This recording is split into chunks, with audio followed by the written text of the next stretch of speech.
the fourth. Okay, what have we heard about Chris Middleton going into, certainly through the Brooklyn series, is that he has been pathetic away from home. Correct. So I looked at last night. So in 9 road games through these these playoffs, he shot 31% from 3 on the road. They're 5-4 on the road, 31%.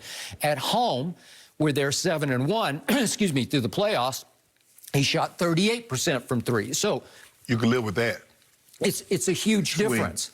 Except the 31 has started to come up because of 2 quarters where he's gone berserk from 3 in 2 quarters. Right. And he looked like a star. Right. He looked like something was happening here where you saw him emerge where he wasn't afraid of no State Farm Arena. All of a sudden, he looked like it was his home away from home. But, Skip, I think the biggest thing is that he doesn't have to defer when Giannis isn't there. Okay, I got it. I get it. I'm number 2, Skip. It. So no matter what I do, if Giannis is on the court, Skip, I still got to give him the ball. Even though I still got to give it to him. Well, didn't he look like a pretty good number 1? Yes, yes. And didn't Drew Holiday suddenly look like the all-star that he has been? I know he only made 1, but still, he has star quality about him. And now I'm starting to look at the numbers. No Giannis. Right.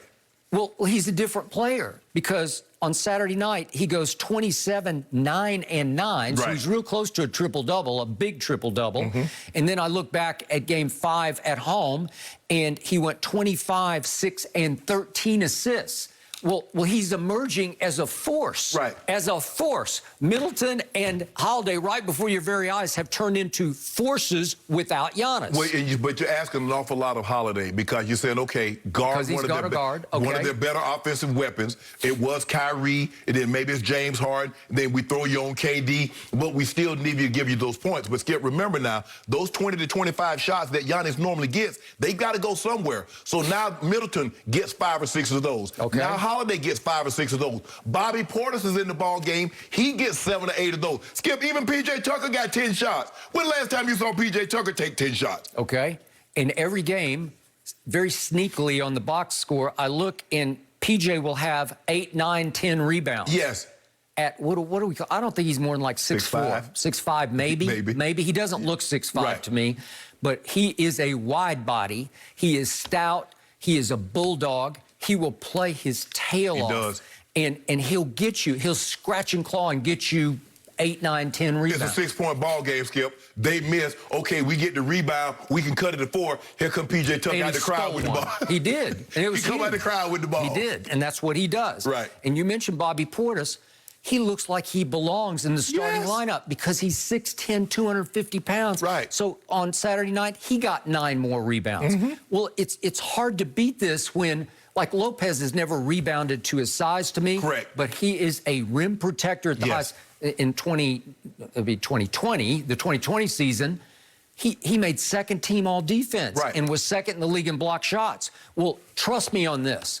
Brook Lopez will make life fairly difficult for DeAndre Ayton. Yes. But more difficult than Zubac was able to. You think so? Or the Clippers, because the Clippers finally tried to guard him small. But listen, Brook Lopez is long. He is long, strong, and savvy. He's been doing this for a long time. He will cause him some problems. I tell you what he will do that Zubac couldn't do is that he will force him to come out of that paint because Brook Lopez can shoot the 3. Well, and you got to respect him, Skip. Even though he might not shoot 40%, you still got to respect him out there. So now if we drag Ayton away from the basket, does Middleton now have a better opportunity? Does Holiday have a better opportunity? If and when Giannis comes back, you know Giannis is trying to get to the rim. Well, it's going to be a little bit more difficult if Ayton is standing up under there and you're trying to get to the rim. Okay. So don't underestimate how good defensively they are without Giannis. And I got it. Giannis can just jump out of the gym at whatever, do we call him 6'11", maybe? Yes. And he's long and springy.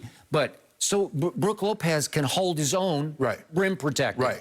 And then when we talk about defending, listen, Chris Middleton can defend like crazy. Like he's a really good on-ball point. They're a good defensive team, Skip. You go P.J. Tucker, just think about their starting lineup normally would be. It would be Giannis, Holiday, Middleton, Tucker. Skip, you got 4 defenders right there. And Lopez, who's been an all-defensive player. So you got all 5 of your starters can guard.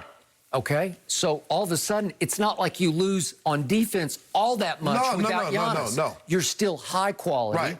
And I don't know, I wouldn't call Portis a great defender, but he's just a physical presence. Right. He will assert his... He's 6'10", he's long. He is long. And then Connaughton comes off the bench, and Teague had like out of nowhere, had a nice run late in the game. We know what he's been doing. And then Bryn Forbes can shoot threes. Right. So I do like their team enough without Giannis that now the pressure is all on the home team to me, because these guys are just free shooting it now. Right. Well, nobody's going to expect them. What are they? I think they're 5.5-point underdogs for game one tomorrow night. Well, I do like their chances to win one of these games, because we saw what they did on the road at Atlanta. Right. And I'm not saying Atlanta is as good as Phoenix, because it's not. Right. And obviously, Trey was hurt. We're going to talk about Trey in just a couple of minutes here. But the point is, I do think they're united enough as a team. The ball moves better without Giannis. It does. That they're going to cause different problems for Phoenix enough. They're going to win one of these games at Phoenix. Let me tell you why I don't trust Milwaukee. Is the very thing that allowed the Hawks to get back in this ball game when they were down 20-22, because they come down and jack up a bunch of threes. Yeah. The ball game, the ball game was well in hand. And then here come Holiday, jacks up 3 threes in a row. Yeah. And then you get Middleton jacking up a couple of threes. He went 0 for 4 in the fourth quarter. He also made his free throws. Right. Did he make 6 free throws out of 6 in the fourth quarter? So that sort of kept him at bay. And you know the three-point shot, Skip, will allow you to get back in ball games, because we've seen teams have 20-point leads and all of a sudden lose the ball game. We saw the Sixers lose a 26-point lead, an 18-point lead. So we've seen big leads blown. Utah had a big lead on the Clippers, and the three-point shot gets you back into the ball game. So you start jacking up threes. You allow the opposing team to get back into the ball game. So that's why I don't really trust Milwaukee, because I've watched them on several occasions dominate the paint, get 65, 68 points in the paint, and somehow still manage to shoot 36 threes. I'm like, how? Why would you want to do that? Analytics. Okay. No, seriously, that's just how they built the team, and so they say that's what we do, and I think they're encouraged to do that. And if they go cold, they go south. I like the analytics of the Suns. Yeah. Chris Paul says, you know what, I can shoot the three, but if I can get to this mid-range, I'm fine. Devin Booker says, you know what? I mean, they got a handful of guys. Obviously, a Crowder hangs out around the three-point line, Mikal Bridges. But, Skip, if you got a 20-point lead and I can take 2 dribbles and instead of having a 22-foot three, have a 14-foot two, why not? I hear you, which brings us to a guy who doesn't shoot many threes, Chris Paul. I'm going to say this one more time. The more I sleep on it, the more I think about it. What he did in Game 6 at Staples was just extraordinary. It was crazy. It was so improbable, because that's not who he is. Right. That's not what you would expect from him. It's not what he does. He made 7 of 8 threes. It's impossible. So if you think back to his playoff run, he busts up his shoulder against the Lakers, and it looked like he couldn't even dribble with his right hand. Right, he couldn't. Then he gets COVID. I have no idea if it took anything out of him at all. They said he didn't have any symptoms, so maybe not. But then... it looked like it took something out over the first couple of games. The first couple of games. Well, even on just fitness level, whatever. But then, weirdly, now he's saying he tore some ligaments in his shooting hand. I don't know where, how, when, but that's what he said. And if Chris Paul says he has torn, I believe him. Right. And he says he's managing it. The rest, the time off has been great for him. But think about how unlikely it was for him to go off in Game 6 that way at Staples. Remember, once they cut it down to, what did they get it to? 7. They got it to 7 with maybe a couple of minutes left in the third. He scores 27 points the rest of the way, late third through the fourth. I think he went on a personal 8-0 run to get it back to 15 and make Ty Lue call another timeout. Skip, I think the thing is, though, I believe Holiday and Middleton will need to be more efficient than what they were in the Atlanta series. Sure. I don't believe you can shoot 10 of 25 or shoot, 9 of 24 and beat the Phoenix Suns. Okay. But I do think they're equipped to defend Chris and Book. Yeah. Right? I'm anxious to see the matchup. Do they take Holiday and put him on Booker, or do they take Holiday and put him on Chris Paul and leave Middleton on Booker? I would think Holiday on Chris. That's what, because he's the smaller, shiftier put Middleton, player. Put Middleton on Book? Yeah. So what do you do with Tuck? I don't know. You just have to mix and match. But he may be able to take some turns on Devin Booker. Right. Definitely. Yeah.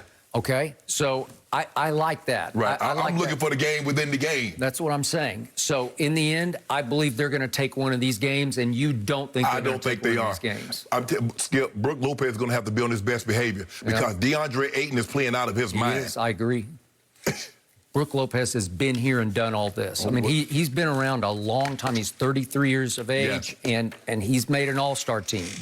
That's a giraffe, Skip. That's a gazelle. He's running. I mean, he is running the floor. He's getting offensive rebounds. So, you said Brook Lopez is not the greatest rebounder at his size. No. He's going to need to be. He's going to need to be Shaq on the boards.